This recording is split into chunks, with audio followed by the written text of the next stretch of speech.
Hi everyone, ഞാൻ Swathi, Kozhikode medical കോളേജിലെ final year MBBS student ആണ്. ഇത് നമ്മുടെ നീറ്റ് 2026 ഇനി വെറും 3 മാസത്തിൻ്റെ അടുത്തേ ബാക്കിയുള്ളൂ. ആൻഡ് ഇനി വരാൻ പോകുന്ന phase as the most crucial part of NEET preparation. അതിൽ തന്നെ ഫിസിക്സിനെ എങ്ങനെയാണ് അപ്രോച്ച് ചെയ്യേണ്ടതെന്നാണ് ഞാൻ ഈ വീഡിയോയിൽ പറയാൻ പോകുന്നത്. ആൻഡ് ഈ വീഡിയോ നിങ്ങൾ കംപ്ലീറ്റ് കാണുകയാണെങ്കിൽ ഐ അഷ്വർ യു നിങ്ങൾക്ക് ഫിസിക്സ് ഒരു 50+ മാർക്സ് ഒക്കെ ഇംപ്രൂവ് ചെയ്യാൻ പറ്റുന്നുള്ള രീതിക്ക്. So let's go into the video. എനിക്കറിയാം, നീറ്റ് എഴുതുന്ന പലർക്കും ഏറ്റവും പേടിയുള്ള ഒരു സബ്ജക്റ്റ് ഫിസിക്സ് ആയിരിക്കും. പലപ്പോഴും നിങ്ങളുടെ കോൺഫിഡൻസ് തകർക്കുന്ന ഒരു സബ്ജക്റ്റും ഫിസിക്സ് ആയിരിക്കും. സോ ആദ്യം എനിക്ക് പറയാനുള്ളത്, നിങ്ങൾ ഭയങ്കര കോൺഫിഡൻ്റ് ആയിട്ടിരിക്കുക. ലൈക്ക് ഇനി വരാൻ പോകുന്ന 3 months നിങ്ങൾ പ്രോപ്പറായിട്ട് പഠിക്കുകയാണെങ്കിൽ, പ്രോപ്പറായിട്ട് ഫിസിക്സിനെ അപ്രോച്ച് ചെയ്യുകയാണെങ്കിൽ നിങ്ങൾക്ക് നല്ല രീതിക്ക് മാർക്ക് ഇംപ്രൂവ് ചെയ്യാൻ പറ്റും. ഞാൻ അതിൻ്റെ ഒരു എക്സാമ്പിൾ പറഞ്ഞുതരാം.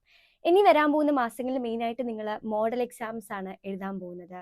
അതായത് നിങ്ങളുടെ ഇൻസ്റ്റിറ്റ്യൂട്ട് തരുന്ന കുറേ മോഡൽ എക്സാംസ് ഉണ്ടാവും, അല്ലാണ്ട് നിങ്ങൾ തന്നെ അറ്റംപ്റ്റ് ചെയ്ത് നോക്കുന്ന കുറേ പ്രീവിയസ് ഇയേഴ്സ് ക്വസ്റ്റ്യൻ പേപ്പേഴ്സ് ഉണ്ടാവും.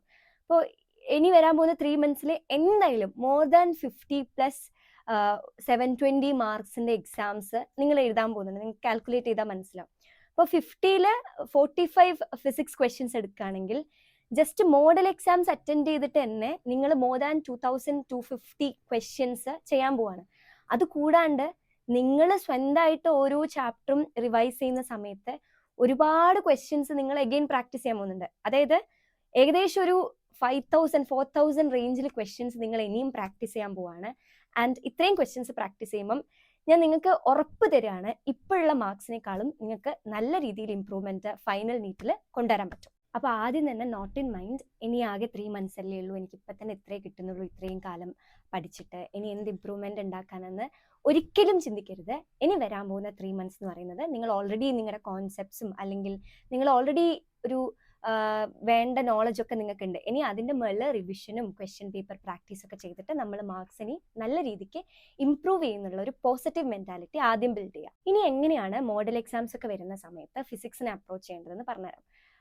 സത്യം പറഞ്ഞാൽ നമുക്ക് മോഡൽ എക്സാംസ് ഒക്കെ തുടങ്ങുന്ന സമയത്ത് ഓരോ ചാപ്റ്ററിനും കൊടുക്കാൻ പറ്റുന്ന സമയം ഭയങ്കര കുറവായിരിക്കും. ഇത്രയും കാലം ക്ലാസ്സസ് ഒക്കെ കണ്ട് അതിൻ്റെ ക്വസ്റ്റ്യൻസ് ഒക്കെ പ്രാക്ടീസ് ചെയ്ത് അല്ലെങ്കിൽ NCERT ഒക്കെ നോക്കി നമുക്ക് ഓരോ ചാപ്റ്ററിന് തന്നെ ക്ലാസ്സസ് കാണുന്നതും അല്ലെങ്കിൽ ക്വസ്റ്റ്യൻസ് പ്രാക്ടീസ് ചെയ്യുന്നതൊക്കെ കൂടെ നമുക്കൊരു 6 to 10 hours അടുത്തൊക്കെ നമ്മൾ ഒരു ചാപ്റ്ററിന് മിനിമം കൊടുത്തിട്ടുണ്ടാവും അല്ലേ. പക്ഷേ ഇനി റിവിഷൻ അല്ലെങ്കിൽ മോഡൽ എക്സാംസ് ഒക്കെ സ്റ്റാർട്ട് ചെയ്യുന്ന സമയത്ത് 2-3 ദിവസത്തിൻ്റെ ഉള്ളിൽ നിങ്ങൾ 10-15 ചാപ്റ്റേഴ്സ് ഒക്കെ, അതായത് ഫിസിക്സും കെമിസ്ട്രി ബയോളജിയും കൂടെ അത്രയും ചാപ്റ്റേഴ്സ് ഒക്കെ കവർ ചെയ്ത് തീർക്കേണ്ടി വരും. അപ്പോൾ ആ സമയത്ത് നിങ്ങൾക്ക് ആക്ച്വലി ഓരോ ചാപ്റ്ററിനും കിട്ടുന്ന സമയം കുറവായിരിക്കും. പക്ഷെ അതെങ്ങനെയാണ് എഫക്റ്റീവായിട്ട് യൂട്ടിലൈസ് ചെയ്യേണ്ടതെന്ന് പറഞ്ഞുതരാം. ഫിസിക്സിലെ ഒരു ചാപ്റ്റർ പഠിക്കാൻ ആക്ച്വലി ഇനി NCERT ടെക്സ്റ്റ് ബുക്കിൻ്റെ ആവശ്യം അങ്ങനെ ഇല്ല.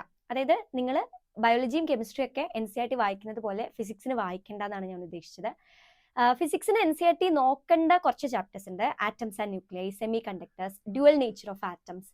ഇങ്ങനത്തെ ചാപ്റ്റേഴ്സ് ഒക്കെ നിങ്ങൾ NCERT റെഫർ ചെയ്താൽ നല്ലതായിരിക്കും. കാരണം അവിടുന്ന് തിയറിറ്റിക്കൽ ടൈപ്പ് ഓഫ് ക്വസ്റ്റ്യൻസും ചോദിച്ചേക്കാം.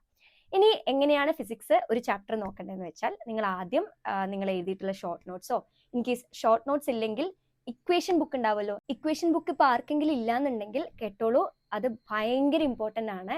ഇല്ലെങ്കിൽ ഇപ്പം തന്നെ ഉണ്ടാക്കിക്കോളാം. ആൻഡ് ഡെയിലി ഒരു 30 minutes അല്ലെങ്കിൽ ഏകദേശം ആ ഒരു amount of time equation book revise ചെയ്യാൻ വായിക്കാൻ വേണ്ടിയിട്ട് നിങ്ങൾ എന്നും മാറ്റി വെക്കണം, ഇനി മോഡൽ എക്സാംസ് ഒക്കെ തുടങ്ങിയാൽ. അപ്പോൾ നിങ്ങൾ ഫിസിക്സിൽ ഒരു ചാപ്റ്റർ എടുത്താൽ ഒരു 10 to 20 minutes മാക്സിമം ഒരു അരമണിക്കൂറിൻ്റെ ഉള്ളിൽ ഈ ഇക്വേഷൻ ബുക്കോ അല്ലെങ്കിൽ അതിൻ്റെ ഷോർട്ട് നോട്ട്സോ, ഇനി ഇതൊന്നും ഇല്ലെങ്കിൽ ജസ്റ്റ് നിങ്ങൾ ക്ലാസ്സിൽ എഴുതിയ നോട്ട്സോ അല്ലെങ്കിൽ നിങ്ങൾക്ക് ഇൻസ്റ്റിറ്റ്യൂട്ട് തന്ന നോട്ട്സോ ഒക്കെ ഒന്ന് മറിച്ചിട്ട് പോവുക. അതായത് ഇമ്പോർട്ടൻ്റ് ഏരിയാസ് ഒക്കെ ഒന്ന് മറിച്ചിട്ട് പോയിട്ട് ആ ചാപ്റ്ററിനെ കുറിച്ച് ഒരു ബേസിക് ഐഡിയ ഉണ്ടാക്കുക. ആൻഡ് അതിൽ ഇക്വേഷൻസ് ഒക്കെ ഒന്ന് വായിച്ചു പോവുക. ഒരു ബേസിക് കോൺസെപ്റ്റ് ഉണ്ടാക്കുക. അതായത് നിങ്ങൾ മേ ബി 5-6 മാസം മുന്നേ ഒക്കെ പഠിച്ചു പോയൊരു ചാപ്റ്റർ ആയിരിക്കും.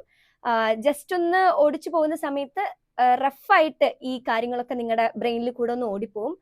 ചെറിയ രീതിക്ക് നിങ്ങൾക്ക് ഒന്ന് മെമ്മറിയിൽ ഇതൊക്കെ കൊണ്ടുവരാൻ പറ്റും. പക്ഷേ നോട്ട് ഇൻ മൈൻഡ്, നിങ്ങൾ ബയോളജിയോ കെമിസ്ട്രിയോ ഒക്കെ NCERT ടെക്സ്റ്റ് ബുക്ക് ഇങ്ങനെ വായിച്ചു പോകുന്നത് പോലെ നിങ്ങൾ നോട്ട്സ് ഒന്നും ഇരുന്ന് ഇങ്ങനെ ബൈ ഹാർട്ട് പഠിക്കേണ്ട ഒരു സബ്ജക്റ്റ് അല്ല ഫിസിക്സ്. ഞാൻ ഈ പറഞ്ഞ് ഓടിച്ചു പോയി ഒന്ന് വായിച്ചു നോക്കാന്ന് പറഞ്ഞത് തന്നെ നിങ്ങൾ ഓൾറെഡി നിങ്ങളുടെ കോൺസെപ്റ്റ് ഒക്കെ സെറ്റാക്കിയ സാധനം ഒന്ന് റിവൈസ് ചെയ്യാനുള്ള ഒരു മെത്തേഡാണ്. ഇനി അത് കഴിഞ്ഞാൽ ഡയറക്റ്റ് ആയിട്ട് നമ്മൾ ക്വസ്റ്റ്യൻസ് ചെയ്യാൻ പോവാണ്. ഈ സമയത്ത്, അതായത് മോഡൽ എക്സാംസ് ഒക്കെ തുടങ്ങുന്ന സമയത്ത് മിനിമം ഒരു ചാപ്റ്ററിന് ഒരു 100 to 150 ക്വസ്റ്റ്യൻസ് മിനിമാണ്, മാക്സിമത്തിന് ലിമിറ്റ് ഇല്ല. നിങ്ങൾക്ക് എത്ര പോകാൻ പറ്റും, നിങ്ങളുടെ സ്പീഡും ആക്യുറസി ഒക്കെ ഡിപ്പെൻഡ് ചെയ്തിട്ട് നിങ്ങൾക്ക് എത്ര ക്വസ്റ്റ്യൻസ് അറ്റൻഡ് ചെയ്യാൻ പറ്റും അത്രയും ചെയ്തോളാം. മിനിമം ഒരു 100 to 150 ക്വസ്റ്റ്യൻസ് ചെയ്യാൻ നോക്കാം. PYQs ആയിരുന്നു ഞാൻ ചെയ്തിട്ടുള്ളത്. കാരണം ഞാൻ നമ്മൾ ക്ലാസ്സസ് ഒക്കെ ഉള്ള സമയത്ത്, അതായത് ഈ 3 months ഒക്കെ മുന്നേ ഞാൻ ചെയ്തുകൊണ്ടിരുന്നത് ഗൈഡ്സിലൊക്കെ ഉള്ള ക്വസ്റ്റ്യൻസ് ആയിരുന്നു. കാരണം ഞാൻ PYQs ലാസ്റ്റിലോട്ട് ചെയ്യാം എന്നുള്ള ഒരു മൈൻഡ് സെറ്റിൽ മാറ്റി വെച്ചതാണ്. ഇനിയിപ്പോൾ ചിലര് PYQs ഒക്കെ ഓൾറെഡി ചെയ്തിട്ടുണ്ടാവും. ചെയ്തതാണെങ്കിൽ വീണ്ടും ചെയ്യേണ്ട ആവശ്യമുണ്ടോ എന്ന് ചോദിച്ചാൽ ഞാൻ പറയാം മാക്സിമം മാറി മാറി ക്വസ്റ്റ്യൻസ് ചെയ്യാൻ നോക്കുന്നതായിരിക്കും നല്ലതെന്നാണ്. ഇനി ഓരോരുത്തരും പറയുന്ന, ഇപ്പൊ ചില ഫാക്കൽറ്റീസ് ഒക്കെ റിപ്പീറ്റഡ് ആയിട്ട് ചെയ്യാൻ പറയും, ചിലർക്ക് അതായിരിക്കും കംഫർട്ടബിൾ, ചില കുട്ടികൾക്ക്. അപ്പൊ അത് നിങ്ങളുടെ ഇഷ്ടത്തിന് ചെയ്യാം. ഞാൻ സജസ്റ്റ് ചെയ്യാം മാക്സിമം ഡിഫറെന്റ് ക്വസ്റ്റ്യൻസ് പ്രാക്ടീസ് ചെയ്യുന്നതായിരിക്കും. ഞാൻ എപ്പോഴും പറയുന്ന കാര്യമാണ്, ഫിസിക്സ് നമ്മൾ പഠിക്കുക ക്വസ്റ്റ്യൻസ് പ്രാക്ടീസ് ചെയ്തുകൊണ്ടായിരിക്കുന്നത്. അതായത് നിങ്ങളിപ്പോൾ ഞാൻ പറഞ്ഞില്ലേ ഒരു 10 to 20 minutes നിങ്ങൾ ഇതിലെ നോട്ട്സ് അല്ലെങ്കിൽ ഷോർട്ട് നോട്ട്സ് ഒക്കെ ഒന്ന് ഓടിച്ചു പോവുകയാണ്, നിങ്ങൾക്ക് ഭയങ്കര കൃത്യമായിട്ടൊന്നും എല്ലാം ഒന്നും ഓർമ്മ ഉണ്ടാവില്ല. അപ്പൊ എന്തായാലും നിങ്ങൾ ക്വസ്റ്റ്യൻ ചെയ്യാനിരിക്കുന്ന സമയത്ത് ആദ്യത്തെ ഒരു 50 ക്വസ്റ്റ്യൻസ് ചെയ്യാൻ ഭയങ്കര ബുദ്ധിമുട്ടായിരിക്കും. കാരണം നിങ്ങൾ ഓൾമോസ്റ്റ് മറന്നുണ്ടാവും, ആ ചാപ്റ്ററിലെ ഇക്വേഷൻസ് മറന്നുണ്ടാവും, അല്ലെങ്കിൽ എങ്ങനെയായിരുന്നു ആ ചാപ്റ്ററിൽ ക്വസ്റ്റ്യൻസ് ചെയ്യേണ്ടതെന്നുള്ള കാര്യങ്ങളൊക്കെ മറന്നുണ്ടാവും. അപ്പോൾ ചിലപ്പോൾ ആദ്യത്തെ കുറച്ച് ക്വസ്റ്റ്യൻസ് ചെയ്യുന്ന സമയത്ത് നിങ്ങൾക്ക് ചെയ്യാൻ പറ്റിയെന്ന് വരില്ല. അതൊക്കെ സ്വാഭാവികമാണ്, കാരണം നിങ്ങൾ കുറെ കാലത്തിന് ശേഷം വീണ്ടും റിവൈസ് ചെയ്യാണ്. പക്ഷേ നിങ്ങൾക്ക് കുറെ ലാപ്പിൽ മോഡൽ എക്സാംസ് നടക്കുമല്ലോ, കുറെ റൗണ്ടിൽ നടക്കുമല്ലോ. അപ്പൊ ആദ്യത്തെ ഒരു റൗണ്ടിലായിരിക്കും ഈ പ്രശ്നം ഉണ്ടാവുക.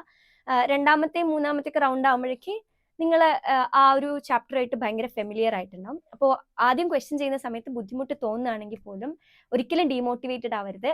നീറ്റ് ക്രാക്ക് ചെയ്തിട്ടുള്ള എല്ലാ നീറ്റ് ആസ്പിറൻസും, ഇപ്പൊ നീറ്റ് ആസ്പിറൻസ് അല്ല, ഇപ്പോൾ MBBS അല്ലെങ്കിൽ BDS പഠിക്കുന്ന കുട്ടികളായിരിക്കും, അവരൊക്കെ ഒരിക്കലും ഇതേ ഫേസിൽ കൂടെ കടന്നു പോയിട്ടുണ്ട്, ഇതേ സെൽഫ് ഡൗട്ട്സിൽ കൂടെ കടന്നു പോയിട്ടുണ്ട്. എനിക്കിത് പറ്റുമോ, ഞാൻ ഫൈനൽ നീറ്റ് ക്രാക്ക് ചെയ്യുമോ എന്നൊക്കെ ഒരുപാട് ഡൗട്ട്സിൽ കൂടെ കടന്നു പോയിട്ടുണ്ട്. പക്ഷെ നിങ്ങൾ ആദ്യം കുറച്ച് ക്വസ്റ്റ്യൻസ് ചെയ്യുന്ന സമയത്ത് ബുദ്ധിമുട്ട് തോന്നിയാലും സ്റ്റിക്ക് ഓൺ ചെയ്ത് പോവുക. ലൈക്ക് അപ്പോൾ നിങ്ങൾ ആൻസർ കീം അല്ലെങ്കിൽ NCERT ടെക്സ്റ്റ് ബുക്ക് ഒക്കെ നോക്കിയിട്ട് വീണ്ടും ആ കോൺസെപ്റ്റ് ഒക്കെ ബിൽഡ് ചെയ്യുക.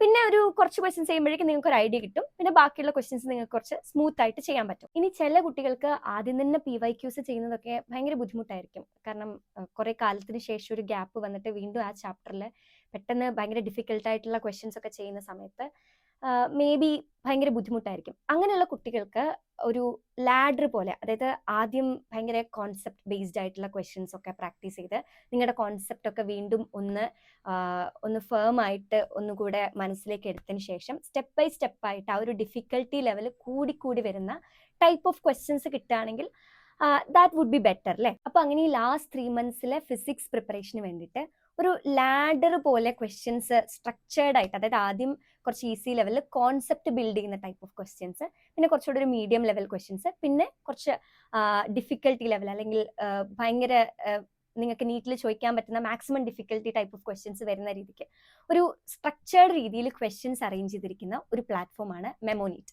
ആദ്യം കോൺസെപ്റ്റ് ബിൽഡിംഗ് ക്വസ്റ്റ്യൻസ് ആയിരിക്കും. അവിടെ നിങ്ങൾ ഈ ഇക്വേഷൻസും ലോജിക്സും ഒക്കെ നിങ്ങൾക്ക് വീണ്ടും കത്തും കുറെ കാലത്തിന് ശേഷം ഈ ക്വസ്റ്റ്യൻസ് ചെയ്യുമ്പം.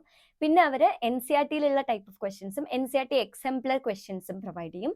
അത് കഴിഞ്ഞാൽ പിന്നെ PYQസും അതുപോലെ തന്നെ PYQ പോലെയുള്ള PYQയുടെ സിമിലർ ആയിട്ടുള്ള ലെവൽ ഡിഫിക്കൽട്ടി ഒക്കെ ഉള്ള ക്വസ്റ്റ്യൻസ് പ്രൊവൈഡ് ചെയ്യും. അപ്പോൾ ആ ഒരു സ്റ്റെപ്പ് ലാഡറിലാണ് അവർ കൊടുക്കുന്നത്. ആൻഡ് ഫൈനൽ ലാപ്പിന് അവരുടെ ബ്രഹ്മാസ്ത്ര ടെസ്റ്റ് സീരീസും യൂസ് ചെയ്യുന്നത് ഭയങ്കര നല്ലതായിരിക്കും. ഞാൻ എപ്പോഴും പറയുന്നതാണ്, ഏതൊക്കെ ടെസ്റ്റ് സീരീസ് നിങ്ങൾക്ക് അറ്റൻഡ് ചെയ്യാൻ പറ്റും, അതായത് എന്തായാലും നമ്മുടെ കോച്ചിങ് ഇൻസ്റ്റിറ്റ്യൂട്ടിലുള്ള ടെസ്റ്റ് സീരീസ് ഒക്കെ നിങ്ങൾ അറ്റൻഡ് ചെയ്യണം. അത് കൂടാണ്ട് നിങ്ങൾക്ക് ഏതൊക്കെ അറ്റൻഡ് ചെയ്യാൻ പറ്റുമോ അതൊക്കെ ചെയ്യുക. കാരണം നമുക്ക് പ്രെഡിക്റ്റ് ചെയ്യാൻ പറ്റില്ല ഫൈനൽ നീറ്റ് എക്സാം, ഇതിൽ ഏതെങ്കിലും ഒരു ടെസ്റ്റ് ഒക്കെ ആയിട്ട് സിമിലർ ആയിട്ടുള്ള ക്വസ്റ്റ്യൻസ് ഒക്കെ ആയിരിക്കും ചിലപ്പോൾ വരാം. അപ്പോൾ എത്ര വെറൈറ്റി ഓഫ് ക്വസ്റ്റ്യൻസ് നിങ്ങൾക്ക് തന്നിട്ടുള്ള ഈ ഒരു ഗിവൺ ടൈമിൽ അറ്റൻഡ് ചെയ്ത് തീർക്കാൻ പറ്റുമോ അതൊക്കെ ചെയ്യണത് ഭയങ്കര ഹെൽപ്ഫുൾ ആയിരിക്കും. ഇവരുടെ ബ്രഹ്മാസ്ത്ര ടെസ്റ്റ് സീരീസിൽ ഭയങ്കര ട്രിക്കി ആയിട്ടുള്ള മൾട്ടി ലെയർഡ് ക്വസ്റ്റ്യൻസ് ഒക്കെ ആയിരിക്കും അവർ കൊടുത്തിട്ടുണ്ടാവുക. സോ ദാറ്റ് ആ ഒരു ഡിഫിക്കൽട്ടി ലെവൽ ക്വസ്റ്റ്യൻസും അറ്റൻഡ് ചെയ്ത് നിങ്ങൾക്ക് ശീലാവും. ആൻഡ് നീറ്റ് 2025 അതേ പാറ്റേണിൽ നീറ്റ് 2025 ശേഷം സെലക്റ്റീവ് ആയിട്ട് പിക്ക് ചെയ്തിട്ടുള്ള ക്വസ്റ്റ്യൻസ് ആണ് ഇവർ ആപ്പിലും ബ്രഹ്മാസ്ത്ര ടെസ്റ്റ് സീരീസിലൊക്കെ കൊടുത്തിട്ടുള്ളത്. കഴിഞ്ഞ നീറ്റ് എക്സാംസ് ഒക്കെ എടുത്ത് നോക്കുകയാണെങ്കിൽ 96% ഓഫ് ക്വസ്റ്റ്യൻസും ഇവരുടെ ആപ്പിലുള്ള ക്വസ്റ്റ്യൻസ് അല്ലെങ്കിൽ അതേ ടൈപ്പ് ഓഫ് ക്വസ്റ്റ്യൻസ് വാല്യൂസ് ഒക്കെ മാറ്റിയിട്ടാണ് കൊടുത്തിട്ടുള്ളത്. അതിൻ്റെ പ്രൂഫ് അവർ ആപ്പിൽ കൊടുത്തിട്ടുണ്ട്, ഞാനിവിടെ കൊടുക്കാം. ആൻഡ് നിങ്ങൾക്ക് കാണാം ഇതേ ക്വസ്റ്റ്യൻ 3 തവണയാണ് പ്രീവിയസ് നീറ്റ് എക്സാമിൽ റിപ്പീറ്റ് ചെയ്ത് ചോദിച്ചിട്ടുള്ളത്. അവർക്ക് കുറേ ടൈപ്പ് ഓഫ് പ്ലാൻസ് ഉണ്ട്. 680+ സ്കോർ ചെയ്യാൻ സരസ്വതി പ്ലാൻ, 620+ സ്കോർ ചെയ്യാൻ കൃഷ്ണ പ്ലാൻ, 580+ സ്കോർ ചെയ്യാൻ അർജുന പ്ലാൻ എന്നൊക്കെ പറഞ്ഞിട്ട് പല ടൈപ്സ് ഓഫ് പ്ലാൻ ഉണ്ട്. നിങ്ങൾക്കത് വേണ്ടത് ചൂസ് ചെയ്യാം. ആൻഡ് ഇപ്പോൾ അവർക്ക് റിപ്പബ്ലിക് ഡേ സെയിൽസ് നടക്കുകയാണ്, നല്ലൊരു ഡിസ്കൗണ്ട് അവർ പ്രൊവൈഡ് ചെയ്യുന്നുണ്ട്. So it's the best time to buy this app. നിങ്ങൾക്ക് ഫ്രീ ആയിട്ടും ആദ്യം ഇതിലെ ക്വസ്റ്റ്യൻസ് പ്രാക്ടീസ് ചെയ്ത് നോക്കാം. വേണമെന്നുണ്ടെങ്കിൽ മാത്രം നിങ്ങൾക്ക് പർച്ചേസ് ചെയ്യാം. So link is in the description. ഇനി ഒരു കാര്യം പറയാനുള്ളത്, ഫുൾ ടോപ്പിക് മോഡൽ എക്സാംസ് ഒക്കെ സ്റ്റാർട്ട് ചെയ്യുന്ന സമയത്ത് നിങ്ങൾ ഡെയിലി ഒരു എക്സാം പേപ്പർ വെച്ചിട്ട് അറ്റൻഡ് ചെയ്യണം. അതായത് മേ ബി ഓൾട്ടർനേറ്റ് ഡേയ്സിലൊക്കെ ആയിരിക്കും ഇൻസ്റ്റിറ്റ്യൂട്ടിൽ ഫുൾ ടോപ്പിക് മോഡൽ എക്സാംസ് ഉണ്ടാവുക. അല്ലാത്ത ദിവസം നിങ്ങൾ സ്വന്തമായിട്ടൊരു പ്രീവിയസ് ഇയർ ക്വസ്റ്റ്യൻ പേപ്പറോ അല്ലെങ്കിൽ വേറെ ഏതെങ്കിലും ടെസ്റ്റ് സീരീസ് ഒക്കെ അറ്റൻഡ് ചെയ്യുന്നത് ഭയങ്കര ഹെൽപ്ഫുൾ ആയിരിക്കും. ആൻഡ് ക്വസ്റ്റ്യൻ പേപ്പർ അറ്റൻഡ് ചെയ്തതിന് ശേഷം പ്രോപ്പറായിട്ട് ക്വസ്റ്റ്യൻ പേപ്പർ അനാലിസിസ് ചെയ്യണം. ആൻഡ് ബാക്കിയുള്ള ടൈം ക്വസ്റ്റ്യൻ പേപ്പർ അറ്റൻഡ് ചെയ്യുന്നതും അനാലിസിസ് ഒക്കെ കഴിഞ്ഞ് നിങ്ങൾക്ക് ദിവസം ഒരു 8 hours അടുത്തൊക്കെ കിട്ടും റിവിഷന് വേണ്ടിയിട്ട്. ആ ടൈം നിങ്ങൾ ഫിസിക്സ്, കെമിസ്ട്രി, ബയോളജി എന്നുള്ള രീതിക്ക് ഡിവൈഡ് ചെയ്തിട്ട് നിങ്ങളുടെ സ്ട്രെങ്ത്തും വീക്ക്നെസ്സും ഒക്കെ നോക്കിയിട്ട് ഡിവൈഡ് ചെയ്തിട്ട് പഠിക്കാൻ നോക്കുക. ഡെയിലി ഒരു ഫിസിക്സിൻ്റെ ചാപ്റ്ററെങ്കിലും റിവൈസ് ചെയ്ത് പോകാൻ നോക്കുക. ഞാൻ ഈ പറഞ്ഞ മെത്തേഡിൽ നിങ്ങൾ പഠിച്ചാൽ മതി. ജസ്റ്റ് ഒന്ന് ചാപ്റ്റർ ഒന്ന് ഓടിച്ചു പോവുക ഒരു 15 to 20 minutes. Then directly questions ചെയ്യാൻ ഇരിക്കുക. ഒരു 3 hours ഉള്ളിൽ അല്ലെങ്കിൽ മാക്സിമം ഒരു 2.5 hours ഉള്ളിൽ ഒരു 150 ക്വസ്റ്റ്യൻസ് ഒക്കെ പ്രാക്ടീസ് ചെയ്ത് തീർക്കുന്ന രീതിക്ക് സ്പീഡും ആക്യുറസിയും ബിൽഡ് ചെയ്ത് കൊണ്ടുവരിക. അപ്പോൾ അത്രേ പറയാനുള്ളൂ. ഓൾ ദി ബെസ്റ്റ് മക്കളെ, ബൈ.